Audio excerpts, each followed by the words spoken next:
Alright, Dr. Chad here, Better Life Chiropractic. I'm going to show another basic exercise that's just great daily maintenance for the spine. Super simple, super easy, but one of those things that can help keep that mobility in the spine to help keep you going as long as possible. So in yoga, this is called cat and cow pose, and we're just going to get down onto all fours. And from here, in neutral, so just like a tabletop position, and you're going to push the whole, you're going to kind of tuck your butt up underneath you and push your spine up to the ceiling, and we're flexing and contracting the belly and the chest. And we're going to hold that for 3 seconds, and then we come all the way down, so the butt goes up in the air, belly, and the whole spine drops all the way down as far as you can to the floor. Now here's the trick that people get hung up on, is that people always want to bend their elbows. We're not doing that, we're keeping the elbows straight.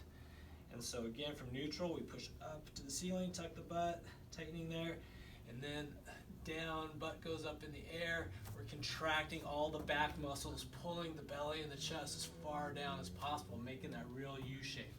Hold for 3 seconds, up, 3 seconds here, 3 seconds down. And every day, this is a great way to start your day. Just do that 10 times. 10 times each direction, 10 times up, 10 times down, and great way to start the day.